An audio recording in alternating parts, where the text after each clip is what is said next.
بسم الله الرحمن الرحيم والصلاة والسلام على رسول الله أدى الأمانة وبلغ الرسالة ونصح الأمة وجاهد في سبيل الله حق جهاد جزاه الله عنا أوفر الجزاء. Brothers and sisters, it's a pleasure to be with you today to discuss a project that I think can change education, can change the Ummah. And it's the project that we need to integrate our Islamic value system. I think we are going to meet twice. So today I will cover some things, and then at the next meeting, inshallah, we'll cover the rest. Now, I don't have the permission of the organizers to share this, because this I proposed to them, but I think that's maybe what they adopted. So our workshop is 1 to 2 days on writing textbooks. And my plan is that we have part 1, which is going to be today, conceptual background. We need to understand the philosophy and the problems from an intellectual perspective. So I'll talk about the basics of knowledge, and then I will talk about controversies that people had between using human knowledge and using revealed knowledge. Then I will explain how Tawheed is the basis for integration of knowledge. And then I will talk about actually how to integrate transmission and knowledge. Then part 2 is going to be practical. When we finish today, I will leave some, part 2 is going to be practical experiences. Yeah, I'm going to show you some of what has been done in this project in Malaysia, East Africa, and the Arab world, and the policies and how everything gets done. Part 3 will be discussions, practical. I will leave with you 2 assignments that you will do over about a month. And then when we meet again, you will be presenting your discussions that we should be in discipline groups, small groups based on the discipline. And then we'll have a general discussion and resolutions and the way forward. So that's roughly the plan I had in mind, and which I sent in advance to the organizers. Now, I want to start by talking about the basics of knowledge, because we need to have what's a good grasp of what's the Islamic epistemology, what's the Islamic meaning of knowledge. Now, let us say, do you see my? Yes, it's visible. Okay, good, alhamdulillah. Now, we want to start by definitions. There is a European definition of knowledge, which says that knowledge is a justified belief in a fact. If you believe in something and you've got some reason to justify your belief, that is considered knowledge. It doesn't matter whether it's right or wrong. Like there is an example of a man who went to court. His son was accused of stealing. And he says, no, I know the fact. My son does not steal, cannot steal. Because I know him very well. He's not a thief. So the fact that he mentioned, according to this European definition of knowledge, is knowledge because he has got justification for it. But unfortunately, in this case, it was wrong. The son had actually stolen. So it doesn't matter whether the fact is right or wrong. However, there are some European thinkers who are coming around to say that no, knowledge has to be true, which is the Islamic position. Because in Islam, the Islamic definition of knowledge is ilm. It must be true. If it's not true, it is jahl, it's not knowledge. Whether justified or not, but if it's false, it's not considered knowledge. Now, knowledge has got various degrees, as the Quran told us. There is ainul yaqeen, knowledge based on human observation. But as you know, human observation can be deceived. The eyes may not see right. Then there is haqqul yaqeen. Haqqul yaqeen is the reality behind what you see, behind the observed phenomena. But the highest one is ilmul yaqeen, is the knowledge. This is the highest grade of knowledge. And human knowledge has got progression. It can be simple, can be more complicated. This progression can be linguistic. Like in French, when we say connaître quelqu'un, it means I'm acquainted with someone. I know someone a little bit. But when you say savoir, it means you really know the person very well. There is also progression in information science. We can have raw data, and then when you analyze it, you get information. Then you can get knowledge from the information, and the highest is hikmah, wisdom. Unfortunately, in the modern world, we never reach the level of hikmah. We just get knowledge and stop there. Another progression is deduction to induction. Deduction is when you make a theory, and then induction, you actually do some experiment to prove it. And induction can lead to a theory. So there is progression in knowledge as we talk about it. There's an old controversy that we need to lay to rest, that people are skeptical. They say humans cannot have knowledge. You know, this epistemic skepticism. But the Quran tells us that a human can know, as says, خَلَقَ الْإِنسَانَ عَلَّمَهُ الْبَيَانِ in Surah Al-Rahman. So a human can know, but the knowledge may not be perfect, but a human has the ability to know. So that is definition of knowledge. Now, please feel free to write me in the chat as I go. I will stop and discuss with you, inshallah. Now, I want to talk now about the Quranic terminology of knowledge.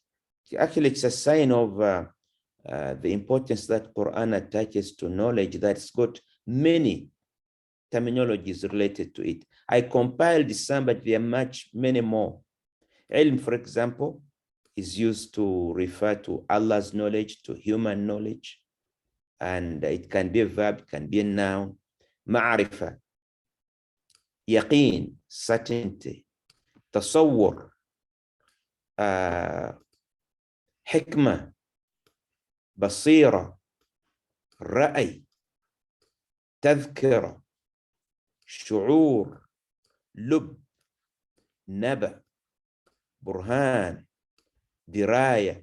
All these terms in the Quran refer to knowledge. And it's one of the miracles of the Quran that although all of them refer to knowledge, each one has got a specific niche, a specific context. And the great scholars can write you a whole book about each one of them. The Quran also... نعم تفضل. تفضل. I think it was by accident. Okay, good. The Quran also talks about terminology to refer to jahl, or lack of knowledge. The commonest is jahl, al-jahilun. Jahl is the opposite of ilm. But there is raib. Kitabun la raiba fi. A raib is a doubt, but unformulated, just a simple doubt. Now, when you go into more detail, the doubt can be shak. Shakka means is a doubt that's formulated, it's more structured. It's more than raib. In shak, you have got 2 or 3 alternatives, and it's 50-50. You don't know which is which. That's called shak. Dhann is a little bit higher in terms of the scale of doubt. Dhann is when you have got 2 propositions, you are not sure which one is right, but you've got evidence to indicate that one may be more right than the other. So dhann is higher than shak. Batil means, of course, false. Most of human action is taken at the level of dhann. We can never be 100% sure, but we've got evidence that indicates that, well, it's about 80% correct, then we take action. If we wait for perfect knowledge, we never do anything, because perfect knowledge, kamal, is only with Allah subhanahu wa ta'ala. As humans, we work at the level of dhann. Now, I want to move to the next term in this area called epistemology. It's called ilmul ilm, the science of knowledge, or the philosophy of knowledge. It's very important to talk about epistemology because that's what distinguishes us from the West. The West has got its own epistemology, its secular epistemology, and we've got our Islamic epistemology. So the European secular epistemology is a branch of philosophy concerned with knowledge. It talks about the nature of knowledge, justification of knowledge, rationality or belief in knowledge, sources of knowledge, and other matters. Now, this secular Western or European epistemology denies revelation wahi as a source of knowledge. It says, no, all knowledge is purely human. It's got several schools. They've got the empiricism, which accepts knowledge from sensory experiences, rationalism, which says knowledge is from reasoning, skepticism. This is still around, people who doubt that humans can know. And then there's idealism, when it says, well, what we know is just a mental phenomenon, it's not real. So that's European secular epistemology.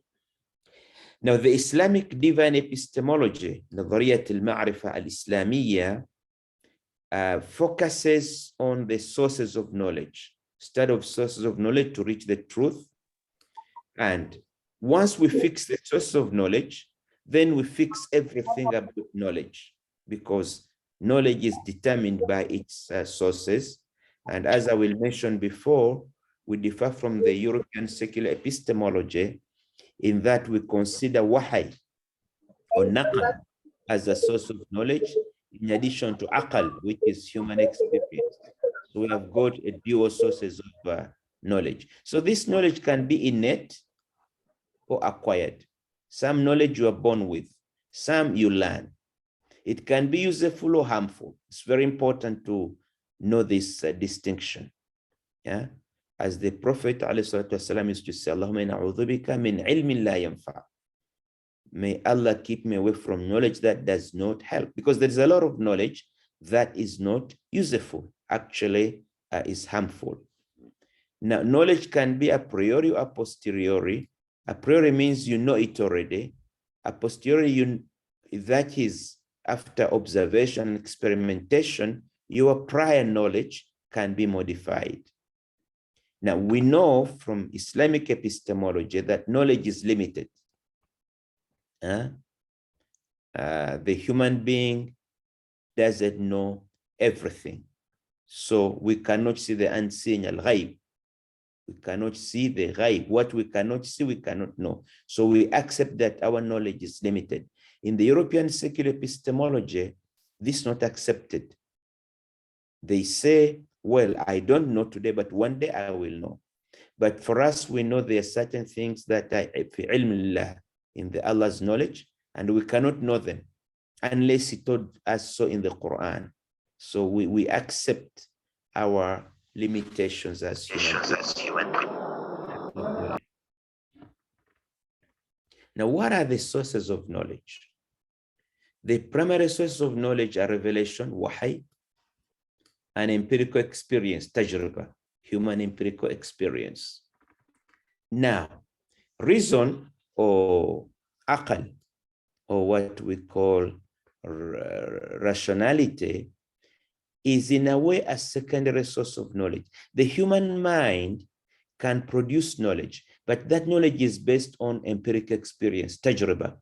It's based on your previous experiences. You can reason out and reach a new premise. But in the rest of my presentation, I will use the word aql to refer to all human knowledge, whether it's empirical or whether it's rational. I will refer to the word aql to be in conformity with the writings of the ancient scholars.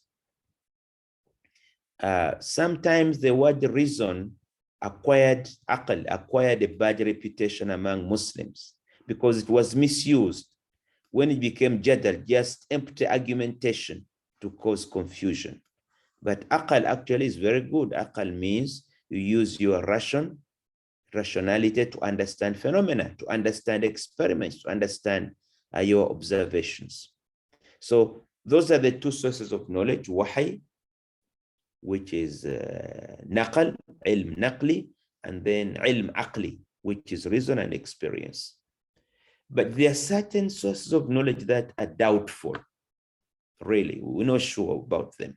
I don't say they are wrong, but if somebody says that I have got this fact and I used one of these sources, we can never be sure whether that is correct or not. Because as humans, we have limitations. There is ilmul laduni. Ilmul laduni, by the way, in the brackets are the verses of the Quran that are the reference. You already got this presentation, so I don't want to go over the evidence. You can look it up. Ilmul laduni is knowledge that you get from Allah. But if someone says has got ilm laduni, me as a human, I'm not sure whether he's telling the truth or not. I have no way of proving it.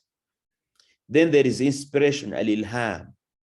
Again, this is knowledge that Allah inspires. We know that the prophets got knowledge by inspiration. An ordinary person can also get inspiration, ilham. But the issue is, I can never be sure he's telling the way of proving it. Then there is experiential knowledge, al-firasa. Firasat al-mu'min, they say that the firasa of intuition, sorry, experiential knowledge, hadas, intuition. You may see something and you feel it's right or wrong by intuition. Maybe you have no evidence, you have no facts. Then there is instinct. Instinct is very important. Animals act by instinct, ghariza, jabilla. So there is also firasa. A long time ago, people used to look into others' faces and they tell about their character. They may be right, they may be wrong. There's no way of proving it. Dreams. You may dream something, but you cannot act on your dream because we can never be sure whether the dream is right or not. The only dreams that we are sure about are dreams of prophets. Dreams of ordinary humans are of three types. There is ru'ya shaytaniyya. It's a dream that shaitan puts in your mind. It's false. And then there is ru'ya rahmaniyya. This is a dream from Allah subhanahu wa ta'ala, and that is true. And then there is ru'ya manamiyya. This is a dream that is mechanical. During the day, our brain comes across a lot of information. At night, that information gets organized and stored and sorted out. It's during that process that we dream, we see things. So some of what we see may be right, may not be right. So dreams could be a source of knowledge, but we can never be sure for each individual situation, except for prophets. When a prophet says, I dreamt, that's a fact. The Sufis also have got kashf. It's another source of knowledge. They say that after a certain level of spiritual experience, Allah can open certain knowledge for you. And but we can never be sure again. So these are called doubtful sources of knowledge because we have no unanimity that they are independent sources independent from the primary ones that we mentioned before. So there are also invalid sources of knowledge, which we shouldn't use. Magic and sorcery, sihr, astrology, tanjim. The Prophet said, Al-Munajjimun kadhibun in sadaq. The astrologer is wrong, even if he tells the truth, because the astrologer could tell you something and it happens. Tell him it's wrong, because why? He guessed it. There's no way he could have known it for sure. Divination, augury, and other forms of superstition, these are considered invalid sources of knowledge. Now, before I end this part about the basics of knowledge, I want to talk about extremism. Extremism is a problem we have got in our ummah, and we need to come to the root of it. I think extremism occurs when we fail to use the sources of knowledge. We have got two sources of knowledge, ilm naqli and ilm aqli. When we don't know how to balance between them, we go on to develop literal understanding of the text of Quran and Hadith, and we fail to look at them in the context of space and time. And then this out of context use of wahi or even reason can lead to extreme views. A Muslim is always moderate. وَجَعَلْنَاكُمْ أُمَّةً وَسَطًا. So when people are confused epistemologically, they adopt extremist views. And these extremist views have caused a lot of problems because there is a confusion between what is right and what is wrong, between what is true and what is false, between what is legal and what is illegal. And false ideas can lead to false actions. So I just want to say that extremism is an epistemological problem. It's not a problem in Aqidah, it's a problem in understanding sources of knowledge and using them in solving our problems. Now, some of the problems that we have is when you think of taking an action without thinking about what are the reactions or the consequences. Like, for example, you find a Muslim coming to pray in the masjid and you abuse him because you differ with him on a certain point, even beat him, even kill him. This means confusion. Sometimes we confuse what is old with what is right. As the Quran was condemning the Quraysh who were saying, بَلْ نَتَّبِعُ مَا أَلْفَيْنَا عَلَيْهِ أَبَاءَنَا. We follow what we found our fathers doing. So it means we don't know the difference between what is right and what is wrong. But the biggest problem, especially among our youths, is that they become extremists when they look for the simplest solution. The problem is complex. It requires a multidisciplinary approach. It requires approaching it from various points of view, but they choose the simplest solution, and to make it worse, they implement the simplest solution, and then they cause a lot of trouble. But sometimes the solution may also be reasonable. Really, the solution may be reasonable, but we fail to think about the consequences. You may solve a problem and then create a problem bigger than the original one. So I just want to conclude by saying that extremism is an epistemological problem. And as we talk about knowledge, about writing books, about teaching, we need to know that the solution to this problem will be from understanding knowledge. It is going to be an epistemological solution. So I will stop my first presentation here, and I can take some questions, some queries. You could unmute and talk or write in the chat. Then we'll continue. Please feel free to ask questions right now. Professor Kasauli is waiting for questions. If you have any questions about the part that has already been discussed.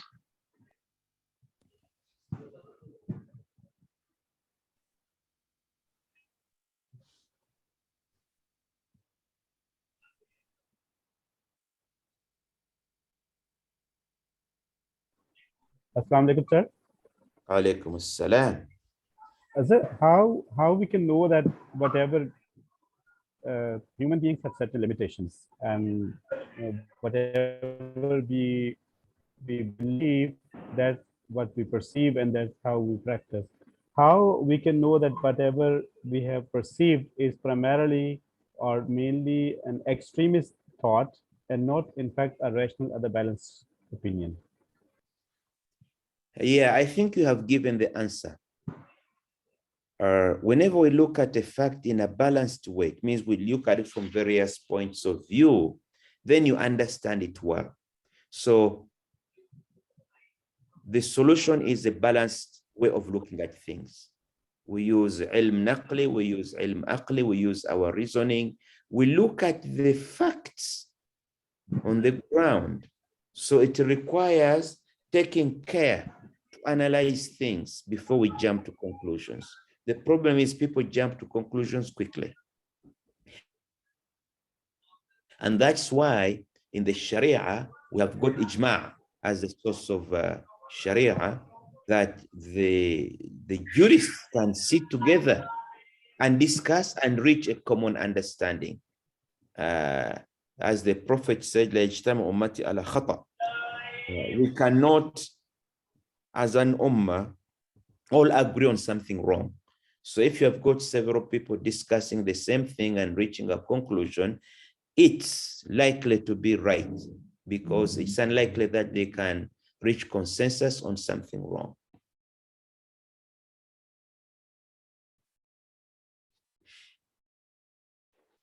Okay, now I think we can continue with the conceptual presentations. I'm going to talk about controversies, historical background to a situation in which people had controversies about transmission. Can you see my presentation? Yes, it is visible. There was a question in chat box as well. If you want Okay, let me to take care of answer the it right now, we can in take the chat box. Let me see. Oh, I can read it for you, or it's not there. Who can see? I can read it for you. Okay, can you read for me? So, yeah. Assalamu alaikum. What is the definition or definitions of ilm, knowledge, given by the Holy Prophet alayhi salatu wasalam? How is Islamic definition different from modern definitions? Yeah, well, Jazakallah khair. There are many verses of the Quran and many hadith about defining the word ilm, used as a verb, as an adjective, as a noun. In general, the word ilm refers to a higher level of knowledge, and the word ma'rifah refers to a lower level of knowledge among humans. Now, but it is contextual. So the actual definition, the actual meaning of the word ilm depends on the context in which it is being used. When it is about ilmullah, the knowledge of Allah, that's absolute, 100%. When it is ilmul insan, knowledge of a human, it's relative, it may not be 100%. So the definition is contextual.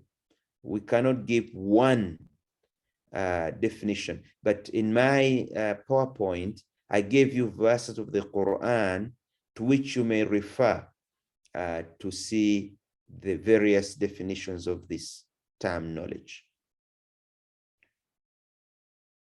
I think they gave you all received the PowerPoint, so please refer to it. Okay, now we're going to talk about controversies about transmission and knowledge. We have had a lot of quarrels among Muslims, non-Muslims, whether knowledge can be by transmission, naqal, which means revelation, or it has to be by aqal, reason, which is human reason. Okay. Now, we need to go through history and see where this problem came. Actually, the problem of reason, or rational knowledge, came into the Ummah from Greek origins. So Greek logic started with Socrates, who is the father of European philosophy. He actually never gave answers. He just asked a lot of questions and inspired others to start thinking. Plato was a student of Socrates. Plato said that the material world does not exist, that whatever you see is only apparent and it's on changing. The real is the image you have in your brain, but what you look at is not real. So that was Plato's idea, and for him, he was dealing with the unseen world of abstract objects that are grasped by pure reason. Aristotle, he's called the first Muallim al-Awwal by Muslim philosophers, because we have got al-Muallim al-Thani, al-Farabi. So Aristotle was a student of Plato, but he was more practical. He was interested in empirical study of physical and biological sciences. He didn't want to rely only on reasoning as Plato did. So Aristotle had a big impact on Christian and Muslim theologians. Now, through him and maybe others, the concept of logic was transferred to the Ummah. It's a good concept, but it created confusion because of the way in which it was used. Al-Farabi, for example, was a Muslim thinker influenced by Aristotle. His full name was Abu Nasr Muhammad bin Muhammad al-Farabi, and he was called Al-Muallim al-Thani because he did preserve and wrote comments on Aristotle's writings. And in his epistemology, he was near Plato, and he was inclined to rational knowledge. Ibn Sina, who is a physician like me, Abu Ali al-Hussein, Ibn Abdullah, Ibn al-Hassan, Ibn al-Ali, was a physician philosopher. He was influenced a lot by Aristotle. And in his philosophy, he was midway between Plato and Aristotle. Aristotle was very empirical, practical. Plato was very rational or theoretical. So Ibn Sina was like halfway between the two. Ibn Rushd, Abu Walid Muhammad ibn Ahmad ibn Rushd, he was also affected by this Greek logic, and he was nearer the empiricism of Aristotle. Okay. Fakhruddin al-Razi, who is the great Mufassir, he was a polymath, mathematician, a philosopher, logician, and Mufassir. So he also was influenced by logic, Greek logic. And actually, in his book, Asas al-Taqdis fi Ilm al-Kalam, he brought up the problem of the controversy between Aql and Naql, because this became a big issue in the Ummah. People said that Aql and Naql were contradictory. So he was saying, now, in case we have got a contradiction between Aql and Naql, what do we do? First of all, he gave 4 solutions. One, you accept the contradiction. It's like that. The two are contradictory. That's it, finished. Then he says, no, if you have got 2 facts, one from Aql, one from Naql, and they're contradictory, reject both of them. Don't go into confusion. The third one is accept Naql and reject Aql. You accept what's from Quran and Sunnah and you reject what's from the human. The fourth, so far the first 3, okay, we can live with them. But the fourth one was more controversial. It says, accept aql, and then make ta'wil, interpret the naql. So this fourth alternative caused a lot of controversy in our ummah. And I think until today, there are remnants of this problem. So I think I want to stop in case people want to clarify, because it's a very important aspect that we need to have clarified before we go ahead.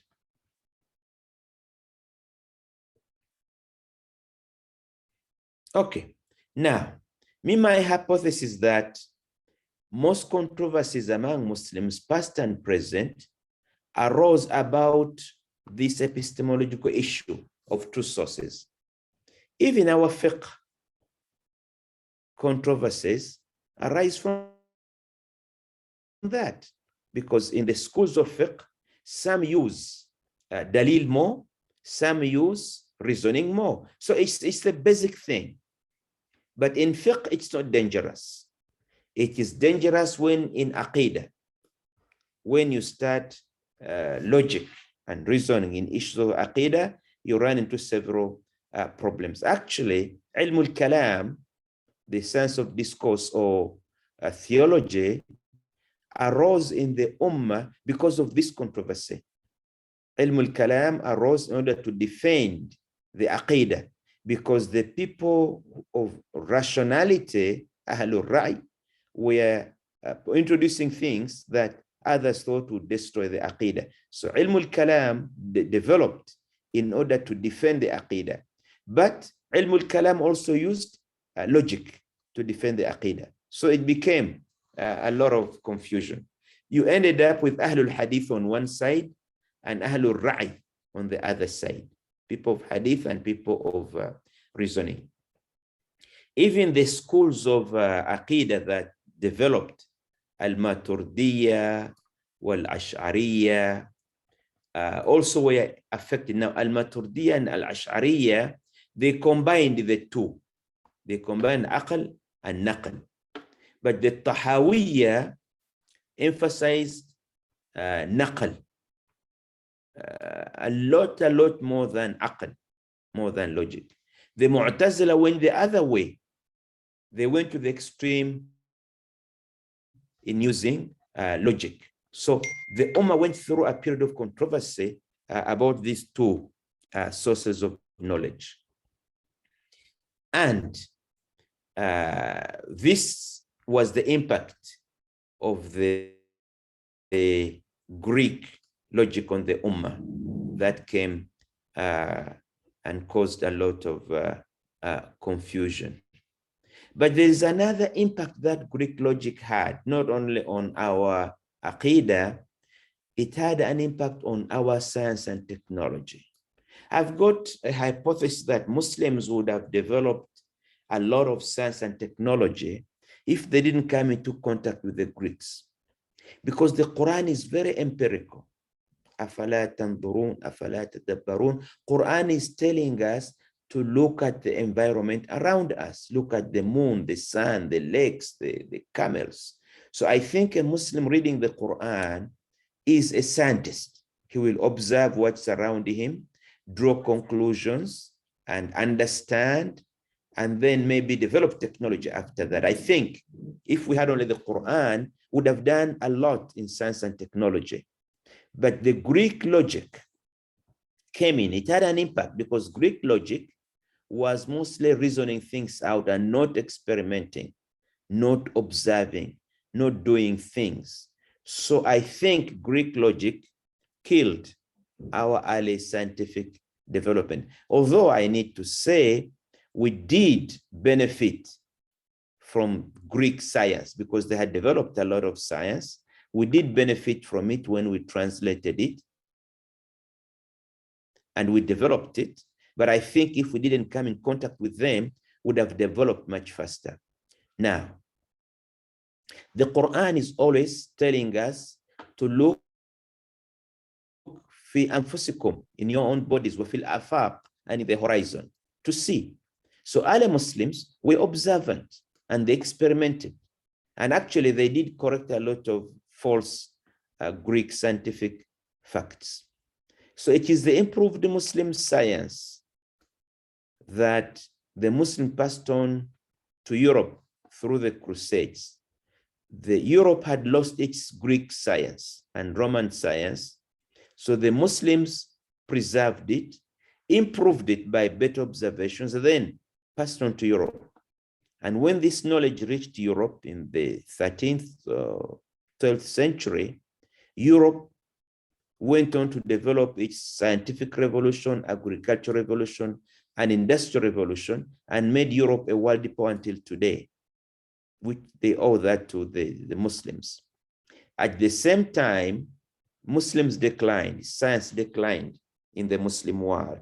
We stopped experimenting, we stopped observing, we stopped developing technology. And we are still in that state of decline. But I think, inshallah, with this project about revitalizing knowledge and writing books, inshallah, we shall bring back that glory. Now, some Muslim scholars rejected Greek reason. Abu al-Ghazali, Hujjatul Islam al-Mujaddid, Abu Hamid Muhammad ibn Muhammad al-Tusi al-Ghazali, he wrote a book, The Incoherence of the Philosophers. He rejected Greek philosophy. He rejected the philosophy of Plato and Aristotle. And also he attacked Muslim philosophers like Ibn Sina and Al-Farabi. And he used logic from the Wahy and to prove this. And his writings had a lot of impact, not only among Muslims, but also even in the West. Scholars like Thomas Aquinas, David Hume, Dante, and Moses ben Maimon. So Al-Ghazali rejected Greek logic. But Ibn Rushd answered Al-Ghazali. Ibn Rushd was a defender of Greek logic, and he wrote a book, Tahatuf al-Tahatuf, trying to prove that reason cannot contradict Wahy. So this was a big issue about Wahy and Aql until Ibn Taymiyyah, Shaykh al-Islam Taqiyuddin Ahmad ibn Taymiyyah came up and wrote a very big book in which he proved that Aql, human knowledge, and Naql, transmitted knowledge, are not contradictory. He solved the controversy once and for all. His book is called Dar'u al-Ta'arud Bayn al-Aql wa al-Naql, removing the conflict between reason and revelation. It's also called al-Muwafaqa, harmony, created harmony between the two sources of knowledge. He used a lot of complicated arguments from the Quran and Sunnah, and he made the famous conclusion that aql as-sarih, that clear human knowledge, agrees with an-naql as-sahih al-manqul, agrees with naql if it is correctly transmitted. So it is this lack of contradiction between aql and naql that's the basis for what we are talking about today when we talk about writing integrated text books. Now, the intellectual basis, of course, is Abu Hamid al-Ghazali and Shaykh al-Islam Ibn Taymiyyah. But also, as I will explain, it has to do with Tawheed, because if we believe everything is from one creator, then everything must be able to fit with one another. Here in this slide, I talked about what I have already said, that Fakhruddin al-Razi was discussing the alternatives if aql and naql contradict, but Ibn Taymiyyah resolved this problem by dar'u al-ta'arud bayn al-aql wa al-naql, by removing the contradiction between aql and naql and saying that they were complementary. Ibn Taymiyyah used complicated arguments. I cannot repeat them here. Those interested, inshallah, can go and read the book. Here is the book, Dar'u Ta'arud al-Aql wa al-Naql. It's a big book in 6 volumes. It's not easy to read, but I think it's one of those books that should be translated in all Muslim languages, because we need to understand where this controversy started from and how it was solved by Shaykh al-Islam Ibn Taymiyyah. Okay, let us see, look at the questions in the chat.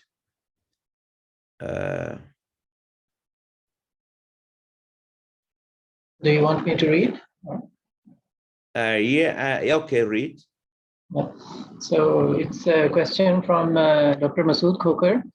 Regarding Muslim thinkers, you mentioned, especially Ibn Sina, how much he followed non-Muslim thinkers and how much he benefited from ilm of Tibb Nabwi, Islamic knowledge in the light of Al-Quran and Sunnah. So we have two questions. This is the first one. Okay. Ibn Sina, who is called the Sheikh al-Ra'is, like all scholars, was encyclopedic. He knew Quran, he knew Sunnah, he knew all the Islamic sciences, but also he was a philosopher, and he had followed Greek logic. He also used a lot of Greek medicine. Scholars synthesize knowledge from various sources. So even his medicine had some Greek elements. We have no problem with his medical knowledge. The problem is about his philosophy, because he had in his philosophy things that were from Greek logic that, as I have explained to you, some of this Greek logic contradicted some aspects of our aqidah.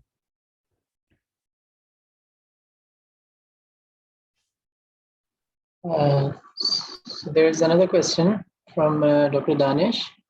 The Holy Quran invites Muslims to think and be like scientists, as you said. Why it is that most scientists fail to identify Allah through their tafakkur? In fact, mostly their tafakkur carried them astray. Yes, this is a very good question. And the Quran has got a very clear answer. Quran says, إِنَّهُ لَا تَعْمَى الْأَبْصَارِ وَلَكِنْ تَعْمَى الْقُلُوبُ الَّتِي فِي الصُّدُورِ. Quran says, it's not the eyes that become blind. The eyes can see, the scientists can see, can make experiments, he can see great things. But what goes blind, تَعْمَى الْقُلُوبُ الَّتِي فِي الصُّدُورِ, it is the hearts. So those scientists see with their physical eyes, but because the inner heart does not see, they do not understand the power of Allah subhanahu wa ta'ala, that is the phenomena that they are studying. That's why we need to ask Allah for huda. You need to ask Allah to give you guidance, because it's only when the inner heart is open that what you see with your outer eyes can make sense. But many scientists, alhamdulillah, have come to Allah subhanahu wa ta'ala through their science. But many others, because their hearts are closed, their science could not help them. But I think if we start teaching science in an integrated way, will help our students to be able to see with the eye and with the heart. And this is the whole purpose. I can say the purpose of our effort is to enable our students to be able to see science with the outer eye and also with the inner heart. You integrate the two, and then the result will be great. We shall be the best scientists in the world, inshallah.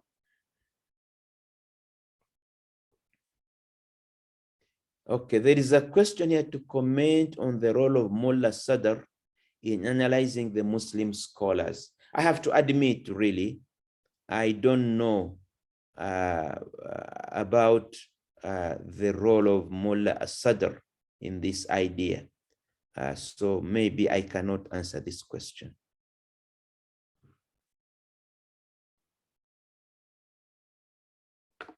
Okay, so if no more questions, we shall now continue with the next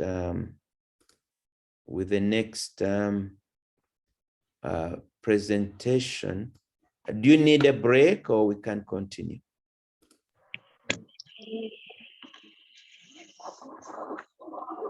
Need a break? We can continue. Inshallah. Okay. I will now present the integration of knowledge. We can continue, inshallah. Yeah. Okay, inshallah. We have talked about the controversy between aql and naql. Now I'm going to talk more about the solution to this controversy, which is integration of knowledge. Because when we integrate knowledge, we solve this problem of aql and naql. So, integration of transmission and reason. Okay. Now, actually, what we are trying to do now in this workshop and subsequent work is to reintegrate wahy into epistemology. Wahy is supposed to be in epistemology, but the secular impact that we got removed wahy. This impact occurred in two stages. In the first stage, in the first 3 centuries of Islam, the impact of Greek logic forced wahy to be marginalized. But alhamdulillah, with the help of scholars, this Greek logic was stopped, did not continue in the Ummah. The second time when we came across this Greek logic or Greek epistemology is the colonial era. As you know, when the British, for example, colonized India, they introduced their education system.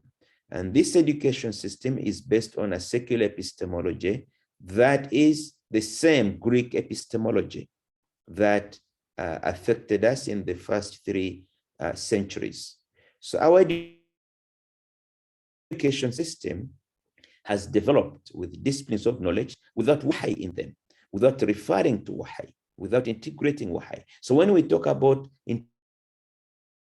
integration of knowledge, we are talking about reintegration of wahy into epistemology. Now, ilm naqli is revealed knowledge, which is transmitted, and its 2 sources are Quran and Sunnah. There are other sources that could be mentioned, but it's not unanimously accepted. So we have to say only Quran and Sunnah. Ilm aqli, this is rational knowledge, is based on either human intellect or human observation experimentation.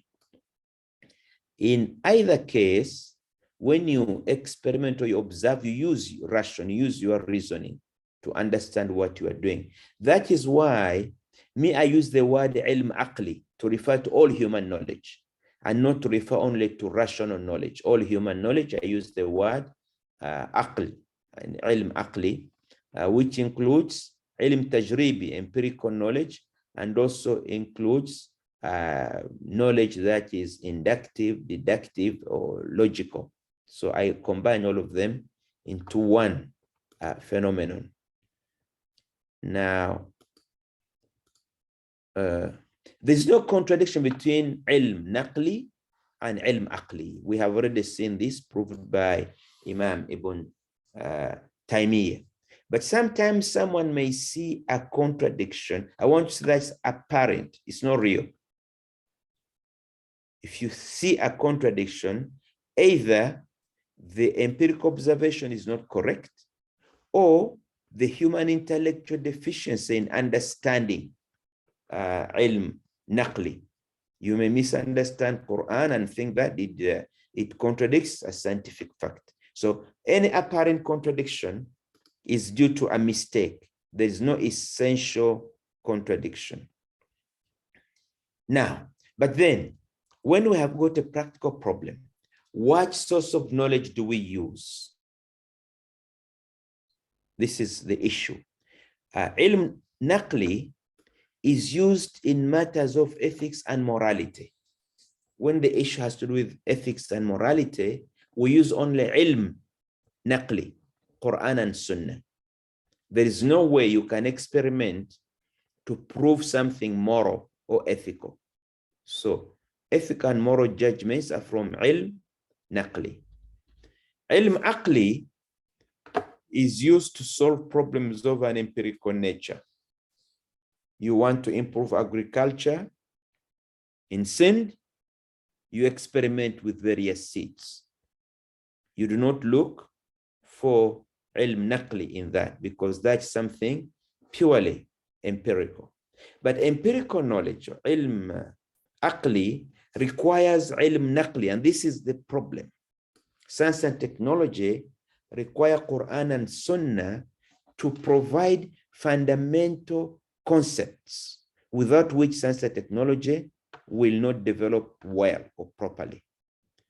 The first is objectivity, al-istiqama, following the truth and not being swayed by our whims.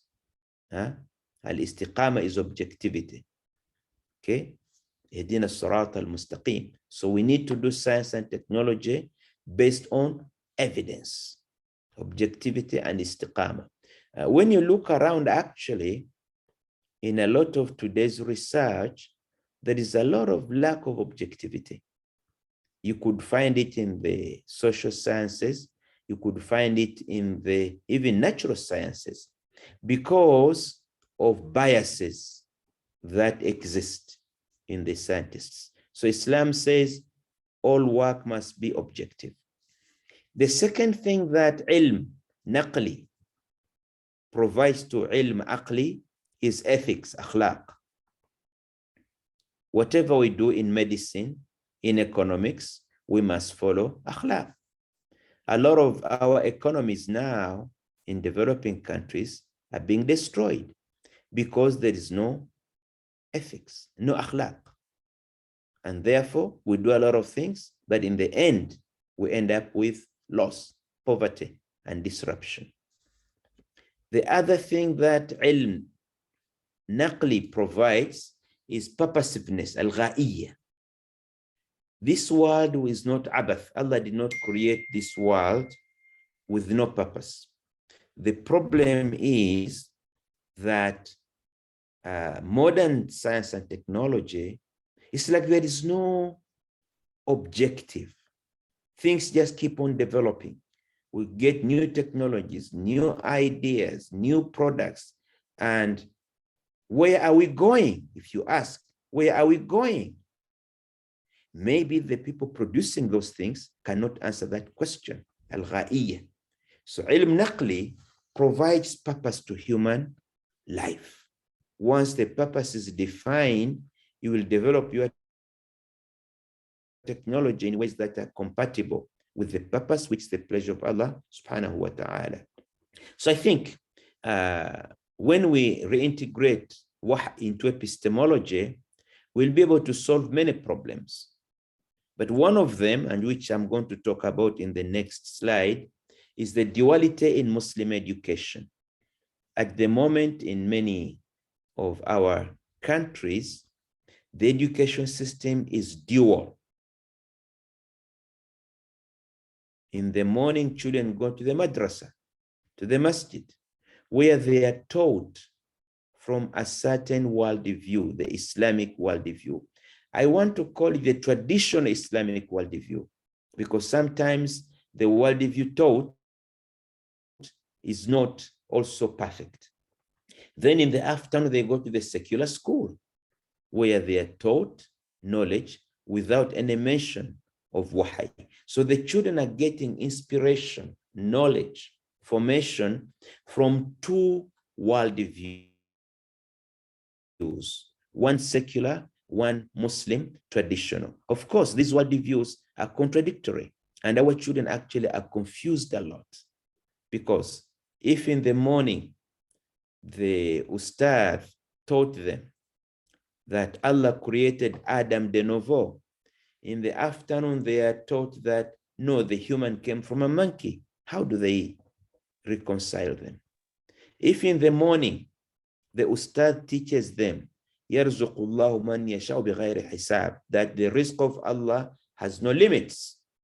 In the afternoon, he's taught that we need to study economics. We need to practice economics because resources in the world are limited. So the child is confused. So having two world views taught to our children has caused a lot of confusion, duality in education. And it's like a schizophrenic phenomenon. Your mind is split into two. So with such confusion, we cannot have the intellectual integrity really to be innovative and solve problems. So what I want to say is integration of knowledge is necessary to solve our social problems, technological problems, and personal problems that arise because of a dual education system. I will now stop and see what's in the chat. Okay.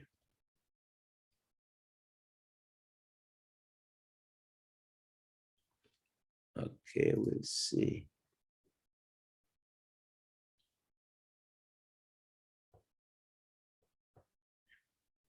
Okay, there is a question here that nowadays the youth are more inclined to rational thinking. Should we try to explain Quran with the logic and reasoning? Of course, yes. The Quran explains itself by logic and reasoning. The problem is, if we use only logic, we get lost. And this is what happened in history. We need to have a balance. Some things are not from logic. Some things are from transmission. Allah told you certain things, you believe that they are. Then you start reasoning. So the issue is a balance between logic, which is aql, and naql, which is belief and accepting certain things from Allah subhanahu wa ta'ala, and we don't need even to prove them logically. There must be an element of belief. But most of Islam can be explained logically. But there are certain things that we need to have belief. The problem of the youth is they want to reason out everything, and then they get lost. Okay, the other question from Dr. Danish, Al-Iman bil-Ghaib, that just believing blindly. No, you know, Allah subhanahu wa ta'ala has taught us in the Quran that belief shouldn't be blind in everything. We need to believe with understanding. Sayyidina Ibrahim asked Allah, Arini kayfa tuhyi al-mawta. Show me how you bring back the dead to life. Allah said, Awala tu'min, don't you believe? Ibrahim said, Bala, I believe. Walakin liyatma'inna qalbi. I want you to show me so that my heart may be calmed. So this is the issue. Ibrahim believed that Allah can bring back life. He has no problem with that. But he also wanted to see. That's the rational part. So the correct thing is, we believe. But then after we believe, we can see the reason behind the belief. And that's when our belief becomes even stronger, because we can see the rationale. Al-Iman bil-Qalb, yes. And ilm naqli helps make that Iman even stronger. It clarifies it. So we need to use both and not just one only. Yeah. Now, we understand our religion using ilm aqli and ilm naqli. What's interesting that ilm naqli itself, Quran itself also calls upon us to do tafakkur, to reason, to think. أَفَلَا تَتَفَكَّرُونَ أَفَلَا تَتَدَبَّرُونَ. So we need to integrate. Really, the key word here is integration. Okay. Now I will talk about the crisis of duality in Muslim education. We've got the traditional Muslim education system, And we've got a lot of madrasa in Pakistan. Many children go to these madrasas. And this education system, based on ilm naql, Quran, Sunnah, fiqh, and seerah, has been around since the beginning of our ummah. And many institutions of this traditional system are still surviving, like Azhar in Cairo, Qarawiyyin in Fez, Qayrawan in Tunis, Dar al-Ulum all over Southeast Asia and South Asia, Pasantren, Madrasa. So this system is alive. It has got schools everywhere. But some of its institutions disappeared, like the Nizami of Baghdad and Nishapur, Balkh, Herat, Isfahan, they disappeared. Or the University of Timbuktu in West Africa, we no longer have them. University of Cordoba in Spain. But many institutions of the traditional Muslim education do survive until today. Alongside the traditional education is the modern secular European education that was introduced by the colonial rulers. Unfortunately, this education system has got all the support, all the funding, and it has marginalized the traditional system. The traditional system is underfunded. Its graduates do not get jobs, do not have status in society. So we have a lack of balance here, that the secular system has marginalized the traditional system. But then the crisis of duality in knowledge and thought does exist. Because of two systems, most of our elites, our educated people, are confused because they have got two systems, and nobody ever helped them to reconcile the two sources of knowledge. So we end up with intellectual schizophrenia. Schizophrenia is a medical illness in which somebody has got a split mind. You may tell him your father has died, and then he laughs, because one side he knows the father died, the other side is having fun. And because of that, there is intellectual stagnation. We cannot think in an innovative way. And because of that, we are intellectually dependent. We don't produce our own ideas. We absorb ideas that come to us from outside, lack of innovation. And then with that, there is social decline. You all know about the social decline in our societies. And eventually we become weak politically, economically, and militarily. All of these are facts that are known to all of you. But I think the beginning is education. We need to fix education if we are going to get stronger. And there is empirical evidence for that. Poor countries that today are becoming strong started with improving education. Japan, China, Taiwan, Singapore, they all underwent an educational reform. And I think we need to think about education reform, but ours will have to be by integration, because without wahi in our education system, we cannot make much progress. Among efforts to achieve this reintegration was the World Muslim Education Conference, the first World Muslim Education Conference in Mecca, 1977. This conference identified duality as the biggest problem in Muslim education. So follow-up conferences were held in Islamabad, in Dhaka, in Jakarta, and in Cairo and Cape Town. So they were all trying to work on this idea of solving the duality in education.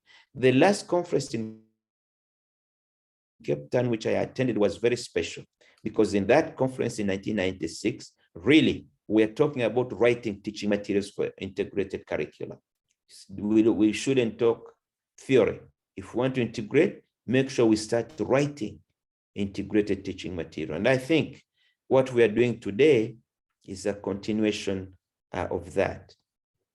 Also, specialized institutions were set up on integration of knowledge, like TIP-IT in America, the Islamic Education Academy of Professor Ashraf in Cambridge.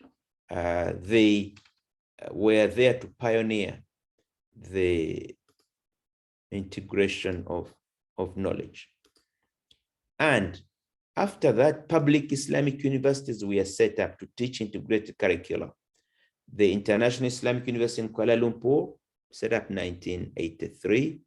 The International Islamic University in Islamabad, the University in Kushtia, University in Niger, University in Uganda. All of these were public universities whose expressed purpose was integration of knowledge. Alongside this, starting in the 2000s, many private universities have been set up all over the Muslim world. One of the pleasures I get from traveling widely in the Muslim world is to see so many private Islamic universities on an Islamic basis. They are seeking to achieve an integrated education system. But here is the problem. They have not been able to achieve much because the necessary work has not yet been done. We haven't written enough teaching material that's integrated for their use. And they're asking, and I think we need to respond vigorously to this asking. And I think Pakistan is a Muslim country with a lot of educated people, a lot of very clever people. And I think Pakistan should take a lead in producing teaching material that integrates ilm naqli in the various disciplines of knowledge. Not only private universities, also have got many private schools, integrated Muslim schools all over the world. Again, they are also looking for teaching material that integrates. See, we are not going to teach in these schools only Quran and Hadith. No, we are going to teach all the modern disciplines: history, economics, biology, physics, chemistry. But we need to teach them in an integrated way, an integrated Islamic epistemology. In order to do this, we need to produce the teaching materials. Now, let me see if there are questions in the chat.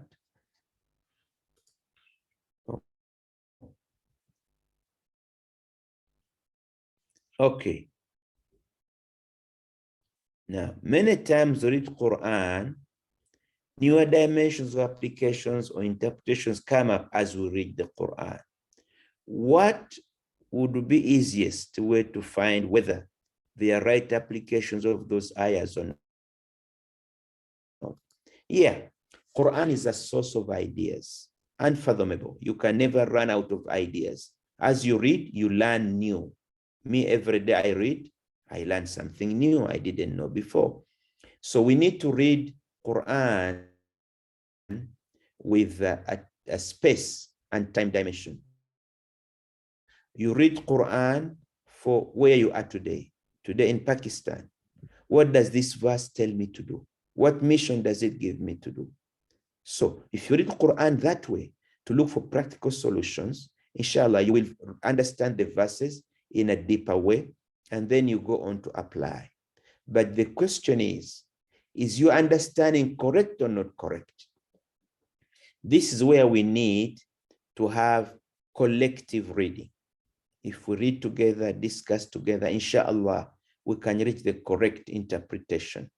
Because as the Prophet ﷺ promised us, that لا يجتمع أمتي على خطأ. لا تجتمع أمتي على خطأ. That the ummah cannot all agree on something wrong. When we get ijma', when we've got several people reaching a conclusion, is right. Because it's not possible that a big number of Muslims can all agree on something that is wrong. So we need to read Quranic verses in a collective way and collective discussion. Okay, there is a question. What kind of preliminary education or training should teachers have before explaining the ayah of the Quran to students rationally? Well, I think the teacher should have as much education as possible, but of course, a teacher in a school can never become a scholar of Quran to explain everything rationally to students. This is why we need books. We need textbooks.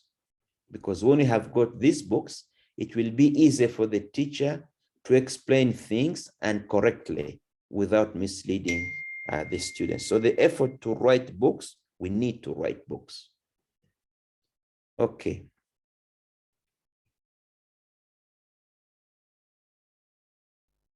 Okay, inshallah. Now we'll continue. Now, the problem is that we rush to set up Islamic university and Islamic schools, but the effort to produce integrated curricula and produce teaching materials lagged 20 to 30 years behind. We're now trying to catch up. But as we start writing this teaching material, we start with the existing disciplines. We're not going to use a tabula rasa. We're not going to start from zero. We are going to take the disciplines that exist now and modify, add on, using basic concepts of Islamic epistemology and paradigms to the corpus of knowledge that exists today. And we will not be perfect at the beginning. We keep on improving every year. So each professor teacher must start with his own discipline. You start with what you teach. The PowerPoint you use to teach in class, that's what you start with. You need to look for the Islamic dimension. You need to Islamize parts of it that require Islamization, in the knowledge that not all of them need Islamization, only some of them. So it requires each teacher to work on his or her own discipline. And again, you do what you can this year. Next year, add on. The other add on. It's progressive. It's evolutionary. You keep on improving until, inshallah, we reach perfection. But to prepare yourself, you need to do a few things. You need a short course on the methodological sciences in Islam. Islam has got powerful methodological sciences. Usul al-fiqh is a methodological science that no other ummah has. There's no other civilization that has developed a methodological science as powerful as usul al-fiqh. Ilm al-tafsir, the methodology of understanding and interpreting the text, is a methodology.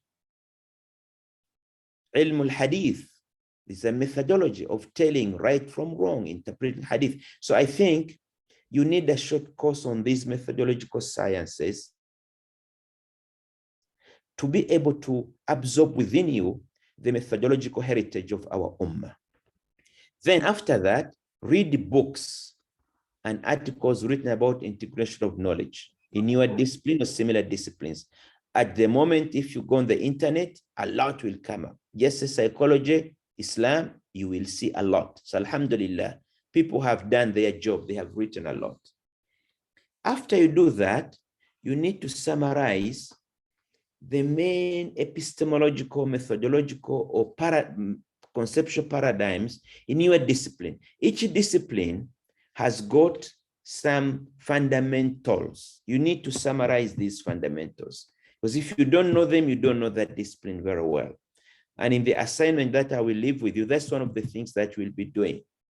You say, what are the fundamental ideas in this discipline?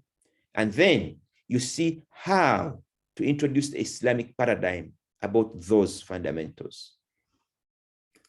You also will need to read existing teaching materials. Read the existing books, textbooks used, see where they follow or where they deviate from the Islamic epistemological point of view. Actually, a lot of what is being taught agrees with Islam. Only a few things don't agree. So what we need to correct is a little, not too much. And this varies by discipline. Some disciplines more, some disciplines less. After that, you make a new course outline. The course that you teach, make an outline and make sure that this course outline includes the Islamic epistemological dimension. Now you are ready to start writing. You make an extensive bibliography. And as I say, it's now very easy because a lot has been written already. You submit a book proposal. I just want to emphasize, this should be a book proposal to teach physics, not to teach Islamic physics. It should be a book that covers everything. But some parts of it will deal with the Islamic aspects. And then you either write as an individual or write as a team. I prefer people working in teams because that way you give each one one chapter, okay, another chapter, and you can finish the book very quickly. We have got research grants that we can give you to write books, and then we have got a system of follow-up. Inshallah, maybe Prof. Anis will give us advice how this can be done. And I expect a lot of books from Pakistan because Pakistan is unknown. They're very academic, they're very intellectual, they're very hardworking. So you can actually help the whole Ummah if you produce 500 books a year, 1,000 books a year. Everybody else in the world will benefit from those books. So I will stop here. And if there is something in the chat or you unmute, you could ask a question. Assalamu alaikum, sir. Na'alaikum assalam. Sir, I have a question. Is there any concrete strategy to integrate our course contents with that of Islamic teachings? I mean, such sort of strategy which can be applied to every course, every subject, I mean. Okay. Let me make it very clear. There is no one strategy. There is no one approach. There are several approaches, and the approaches depend on what discipline you're talking about. Like, for example, in medicine, we've been able to Islamize medicine because it's easier. It's easier. It's a very practical thing, and there are very few things that have got a problem with them. Psychology, on the other hand, is more difficult. So it depends on the discipline. Depends on the country in which you are.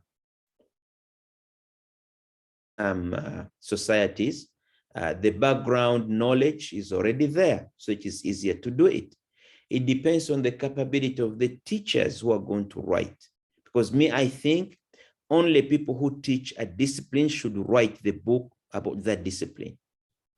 Nobody should write it for them.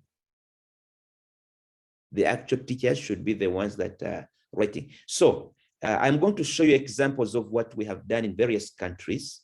And in each country, the approach is different. Even within the same country, you have got differences. But the aim is the same, integrating wahi in disciplines of knowledge and teaching an integrated curriculum. There is Sister Samira. I see her hand is up.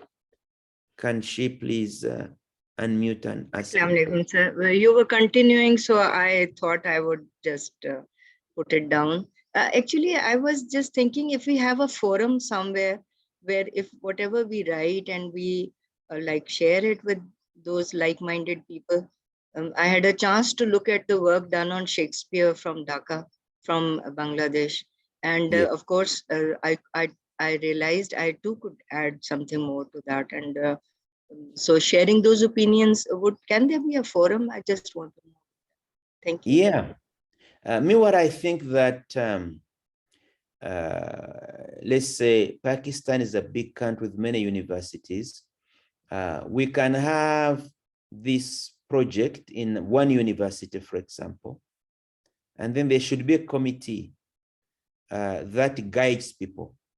There should be a committee that reviews, gives people ideas. So this forum should exist. And this committee can even organize workshops at which various writers can come and exchange ideas. That's what we've been doing in Bangladesh and many other countries. You cannot work alone. So I think this can be organized. And I think in the next second session of this workshop, we can discuss practical ideas how to get this done. Now I see Sister Saadia Ijaz is putting up her hand. Please. Assalamu alaikum, sir. Alaikum salam. And Jazakallah khair. Sir, I just want to be more clear that being an educationist, the first thing which we need to do is to list or identify the fundamental concepts of each subject. Like if I'm a teacher of So the first thing is that we need to list down and come to the consensus that these are the fundamental concepts or the ideas or the theories which we are dealing in our particular specific subject. And then we'll move on that what Wahi states, the revelation says about these concepts, and then we start moving on. So first step is the listing or identification of the key concepts. So please do correct me if I'm wrong. You are absolutely right. That's exactly how we are going to do it. Yes. Okay. Now, I think I want to show you examples of what people have done. And now I'll show you books from Bangladesh. This financial accounting, they have conventional Islamic approach, they combined. This is fundamentals of finance. Again, conventional Islamic approach. This financial markets and institutions. This is principles of marketing. Your slides are not being shared, I think. Oh, okay. Yeah. I think I had stopped share screen. Share. Okay, now do you see now? Yes. Okay. Thank you. Financial accounting, conventional Islamic approach. This is fundamentals of finance. This is financial markets and institutions. This is principles of marketing. This is total quality management. All disciplines are covered. This is history. This is communicative Arabic. This is family institution. So each of these books is about a course that's taught in the university. And this is the trick. You write a book for a specific course in a university, and you get the faculty to approve the book for teaching, then use it to teach. This is a book on Islam. This is a book on legal theories. This is a book on value education. Shakespeare, this is very interesting. And I think you in South Asia need to be aware of this. The discipline of English literature did not exist in England. It was created in British India because the British came to India, and in a way they found a society more advanced than theirs in some areas. Like in making textiles, India was more advanced than Liverpool or Manchester. And Indians had education, they had universities. So they said, look, these people are not going to buy what we produce because they can make their own clothes.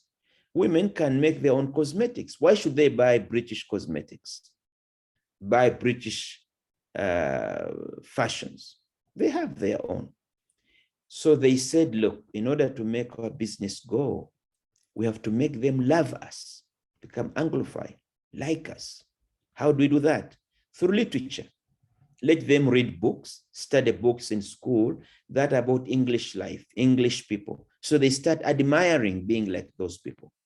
When they start admiring, they will want to buy clothes and shoes and other things like those of the British. So English literature actually served the purpose of changing the Indian mind to become, or the South Asian mind to become more Anglophile. And I think you all know it did succeed to a large extent. So that's the power of literature. So now we cannot continue teaching the same literature. As we teach it, we must teach it from an Islamic perspective, because we know literature is very powerful in creating images and changing images. Okay, this is book on principles of accounting. Okay. And these are books from Malaysia, creative thinking in Islam, Islamic perspectives of English literature. Islamic worldview, knowledge and civilization, ethics, values, knowledge and management or in Islam, accounting, sociology and anthropology, literary studies.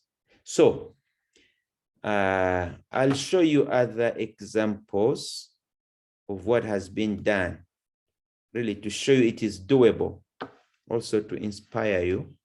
So let me show you more examples of our work in this area. Okay, I'll show you East Africa. Okay, this is a book on geography done in Tanzania. Okay, and it's a good book. It's an ordinary book in geography and climatology, but it has got Islamic Again, your slides are But it's not visible. Okay. I always forget to hit on the share button. Okay. So this is a book from East Africa, a geography book. Normal geography book about the atmosphere, weather, and climate, but it has got Islamic aspects included in it. Okay. Now, that's an example from Tanzania. Then let me show you another one from South Africa. This is an Arabic, prime of Arabic rhetoric. You see, Arabic rhetoric, al-balagha al-arabiyya, can be taught in a purely secular way, and that's how it is taught. So you get a book in which you teach Arabic rhetoric from an Islamic perspective. So this is one book that's been done. Can you see? Hello? Yes, it's visible. Yeah. Okay, it's visible. Okay. Now, let me show you also other books from Malaysia. This is on accounting, auditing, all subjects. We cover all disciplines. This is about creativity. This is about research methods. This is about principles of marketing. This is about gender. Gender is an issue now. Shouldn't be an issue, but they make it a big issue. This is about linguistics.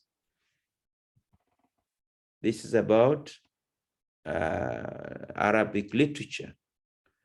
Okay, so those are recent books from Malaysia. I'll show you some more. Okay. I'll show you from various countries. So this project is real. It's real. We are doing things. Things are happening. Okay.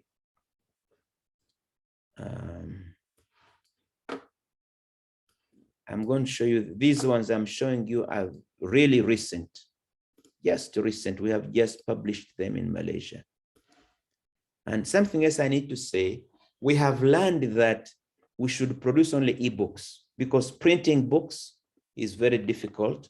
Transporting them, distributing them is very complicated. So when you make an ebook, you put it on a portal and people can download it. So that way we can spread the ideas much more quickly. Now, let me see, there is something in the chat. Okay.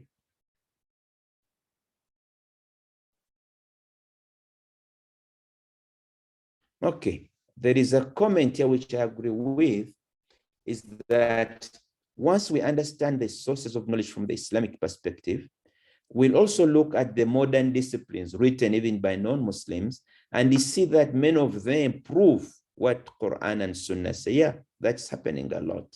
It's very good. I'm showing you some of the ebooks we have done in Malaysia. This one is Analytic Study on Quranic Discourse.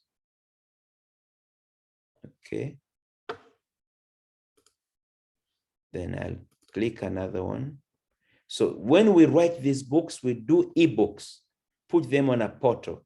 So they are accessible very easily by everybody. This introduction to modern Islamic literature. Okay. In Arabic. We do write in Arabic and in English.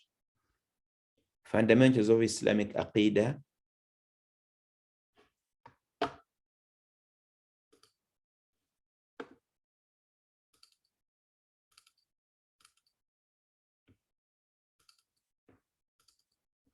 Oh, okay, this is. Right now, we are only viewing your screen with the links. The open books are, we don't see open books. Yeah, because the click didn't work. Okay, inshallah, I have shown you enough of these from Malaysia. I showed you from Malaysia, Bangladesh, from Tanzania. I have books from Yemen. Let me show you those we have done from Yemen. Okay.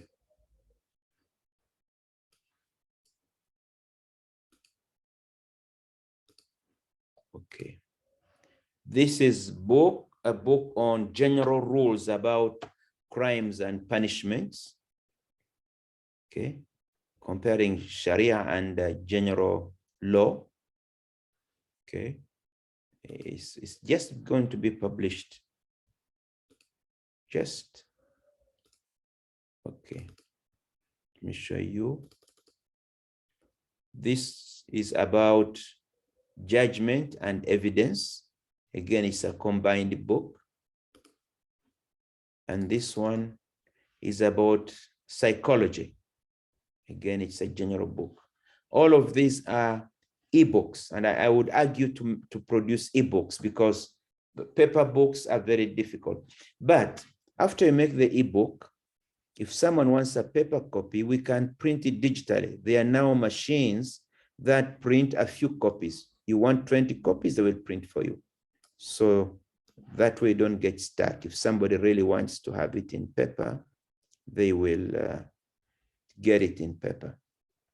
Now, I want to ask the organizers, when do you want me to stop for a break, or I continue, whatever, please. Yeah, so we have only 20 minutes left in the, so I think you can continue and finish off in one go. Okay, so let me now talk about the process of how to write these books. Oh, okay, let me show you this one, which is about the Arab world.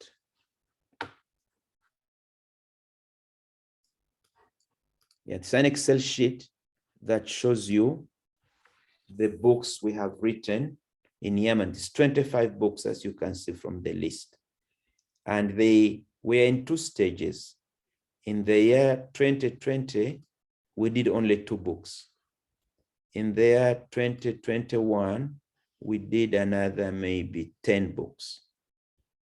In the year 2023, we are doing more books. And I think this list now will grow to 50 books. So by the end of next year, we'll have produced 50 additional books. And they're very enthusiastic about doing this, inshallah. So the project is working, alhamdulillah, walillahi alhamd. And we can go ahead now. Let me use the last 20 minutes to talk about how to write these books, the process of writing textbooks. Then after this, by the way, you will not believe it, I have covered what was supposed to be covered in 4 hours. I've covered it in 2 hours because I'd expected a lot of discussion as I was going along. So I overestimated the time. But alhamdulillah, we are doing fine time-wise. So now we are going to talk about the process of writing books. Yeah. Now, you ask the question, why are we writing our own textbooks? Many reasons. One is psychological. Because, see, if we write our textbooks ourselves, we feel we are self-dependent. We have self-confidence, self-esteem, self-reliance, also self-determination, because we teach our children, our students, what we want. It's our decision. And we're intellectually independent. It's our ideas that are being taught. Instead of importing books, you import a chemistry book, you import a history book. That book will teach the material in addition to the worldly view of the writer of that book. So psychologically, this project will make us feel good about ourselves. Economic. If we produce textbooks locally, that's import substitution. We save hard currency. We produce the books locally, and they will be cheaper for students. And then they will be available more because they are local. Students can access them. And as I said, I really want us to do ebooks so that distribution becomes very easy. And maybe, inshallah, this will give push to the local publishing industry. The educational advantage is that we shall be supporting integrated education, and it's value-added education, because now when you take your girl to primary school, they learn mathematics, they learn English with the value-added aspect of Islam. Societal. If we start writing these integrated books, the students will go into society and they will be following, an epistemological knowledge and education transformation that will make the society more Islamic, nearer the Quranic ideal. Yeah, but there's also a common sense thing. We have got our own epistemology. Why don't we write our own books? Because we have got our own Islamic epistemology. So what's the process? I already talked about this. You should start by holding seminars on epistemology and curriculum reform. I think many people need to understand this process more. So we need to have more seminars, more workshops, more discussion to raise awareness, but also to gain depth. Because before you gain depth, you cannot write. And then once we hold those seminars, in general, we'll hold specific seminars by discipline. Discipline experts will talk about how to integrate specific disciplines of knowledge. And after those, we can have working groups. We can get several groups of people in sociology working together to develop ideas more in that discipline. At this stage, we need to talk with the faculty of the university, because we are going to write books that we want to be taught in the university. We want to make sure that the faculty of the university or the department are on board with us. Okay. So after that, the discipline groups discuss the existing course outlines, see where they can have an integrated component. Generally, when we look at existing course outlines, we add, we don't subtract, because remember, those course outlines have to fulfill certain national accreditation requirements. If you take away something, then the accreditation will be taken away. So we do not take away anything, we just add. We do not subtract, we just modify or contextualize. Then we finalize the course outline with integration and get it approved by the university. Then we make a book proposal to prepare a book and then submit it to us for funding. We'll try as much as possible to fund those things. Now, reference material. There are many references, no excuse. There are many references on various disciplines from the Islamic point of view. Now, if you have a problem finding specific references, we have got reference libraries that can help you in that area. But sometimes, you really cannot find references about certain aspects. We may hold a special workshop and bring experts in that workshop. They have a discussion, and then the proceedings of that workshop can be the reference for the book. Then we're ready to design the book and structuring the book, how many chapters, how many units. Since it is about teaching, we must have learning and teaching objectives for each unit or for each chapter. And we structure each unit, the learning objectives, the outline, Islamic input text as usual. And we expect the book to be between 150 to 300 pages and published as an ebook, because we don't want to go into the trouble of paper books. Then, after that plan, we need the authors to write the first chapter, only the first chapter.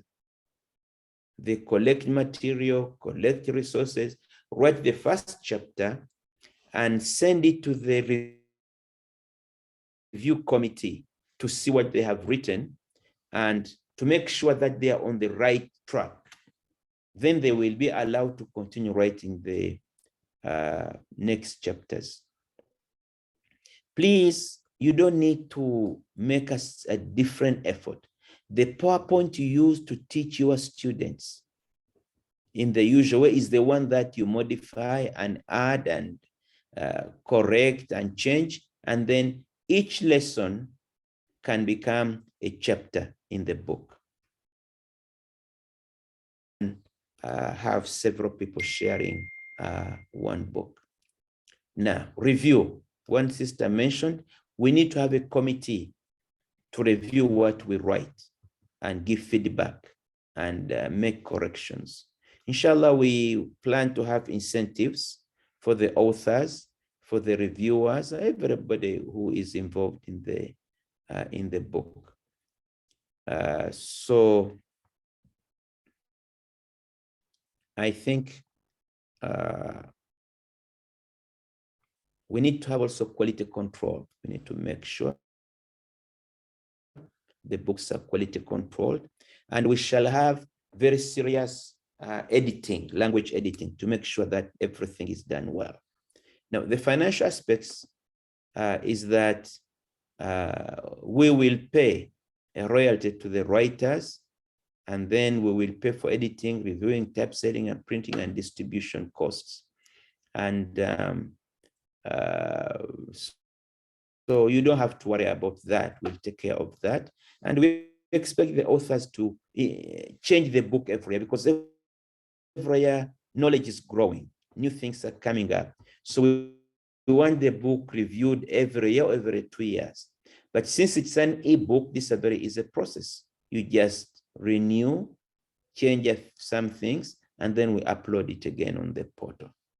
So that is about how to write books. So this finishes, I think, the first part of the presentation. Maybe you need a break, and then we'll come back.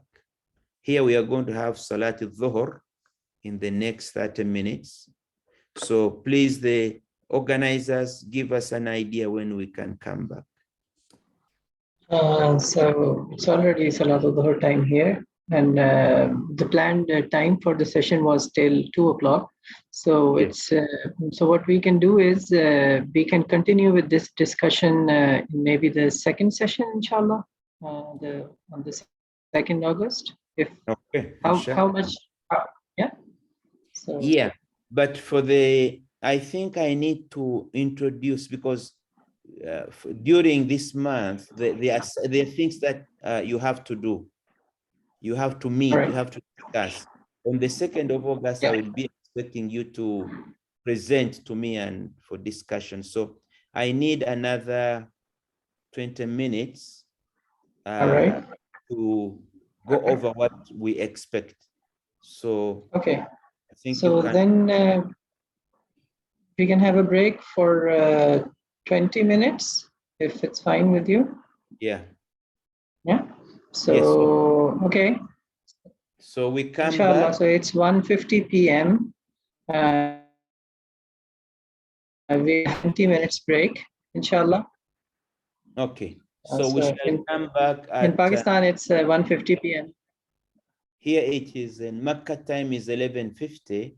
So we'll Yeah. come back after 20 minutes. Let's say 30 minutes. 30 Right. minutes. So we'll come back at 12:10.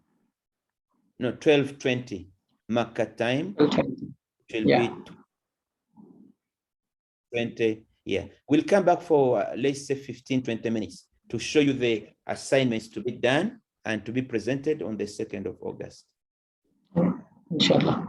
Yeah. Okay. So for Pakistan Standard Time, this would be 2:20 p.m. inshallah. So we'll come back at 2:20 and we'll have a quick session for 15 to 20 minutes inshallah. Okay, sure. That's a break time.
Can we? Yes, yes, please. Okay, so I want to go over the schedule. Part 1 covered conceptual ideas. I left out one about Tawheed as a basis for integration. I think I will do that at our next meeting. Then the second part is I showed you the process of writing textbooks, and I gave you examples of everything and how it is done. So that was well covered. Now, the third session is when we come again. I'm going to give you 2 assignments, 1 and 2, that you will have to divide people into groups, I think according to discipline, to discuss and prepare some presentation and ideas. So next time when we come, I will give like 20 minutes on Tawheed, and then we'll be listening to reports from the groups. And after we listen to reports from the groups, we shall discuss the way forward. So Prof. Anis can chair both sessions, listening to the reports and also discussing the way forward, inshallah. He'll join next session, inshallah. Okay. Professor Anis will join next session, inshallah. Yeah. To next session. Now, I want to show you what are the assignments that you're going to do. The assignments are the following. Yeah.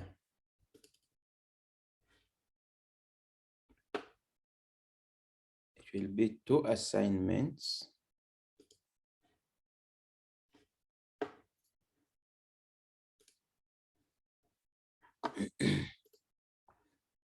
Okay.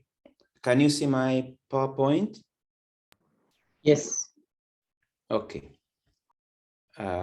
Please choose any discipline of knowledge. You can choose any discipline, can be health and biological sciences, physical sciences, social sciences. Now, for the chosen discipline, do the following. How is it defined and how is it classified? What has been its historical development? When did it start and how has it been changing? What are its main principles and paradigms? This is very important. Okay. What are the main research methods in that discipline? We need this to establish that really we understand the discipline. Then after that, you critique the discipline in terms of the 2 sources of knowledge, naql and aql. As it is now, does it use them? How much does it use them? Does it contradict them? So we need this critique of the discipline using the 2 sources of knowledge, aql and naql. And then we need publications on the discipline from the Islamic perspective. So that is the first assignment. Okay, any question about that?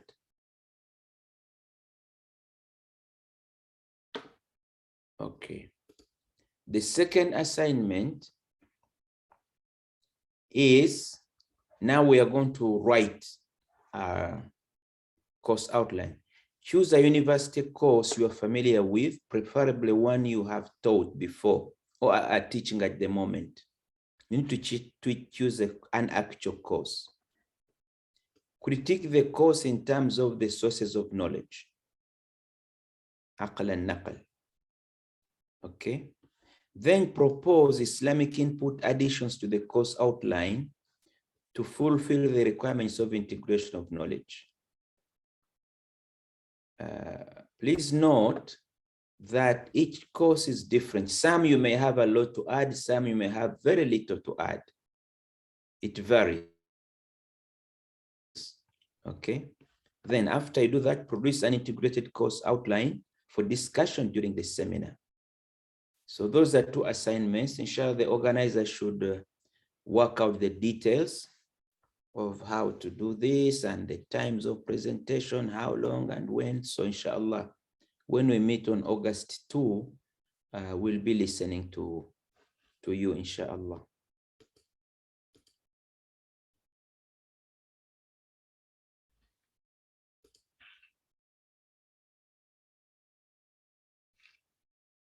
Oh, you cannot see the screen?